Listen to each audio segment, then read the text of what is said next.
Suntem la un nou episod de Happy Wheels. Astăzi sper să facem o serie lungă. Să începem. Să luăm... așa, să căutăm un nivel. Așa. Mamă, luminițe. Uite ce un palacul ăsta ce face. Sărit. Practic mi s-o rup capul, mâinile, picioarele și cam toate bucățile din corp sunt aruncate prin spațiu. A fost un nivel șmecher. Să luăm altul. Amazing Ball Throw. Trebuie să aruncăm cu bile, serios. Oh! Îmi nimeri fix în cur.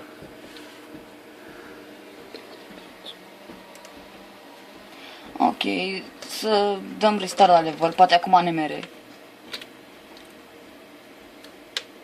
Deci nu trebuie să ne nimerim la dead. Da, e cam greu.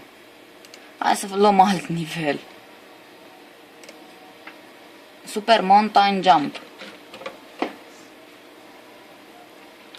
Uite, bambus.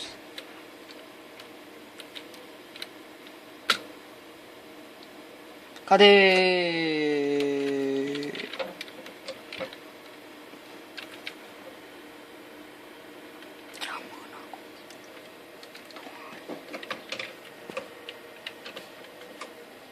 Se pare că nivelul ăsta este foarte greu.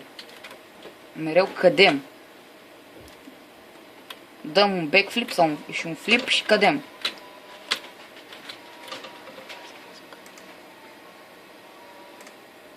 Ok, hai să luăm alt nivel. Very, very, very easy. Cred că o să fie foarte, foarte, foarte ușor. Ne alegem caracterul. Boșorogul. Are super propulsie. Da. Am văzut că e foarte ușor. Acum să încercăm alt nivel. Să încercăm unul cu 5 stele.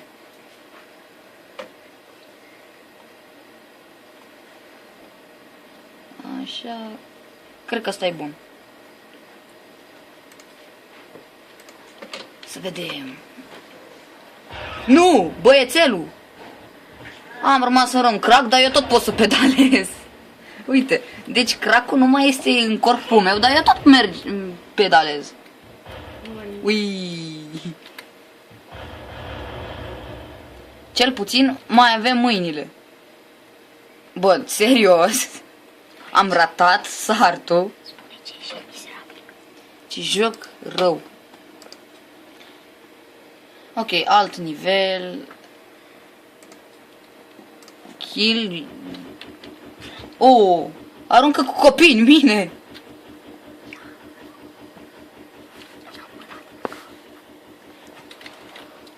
Să vedem ce să facem. Suntem într-o gaură. Da. Oho, le alegem caracterul. Moș Crăciun.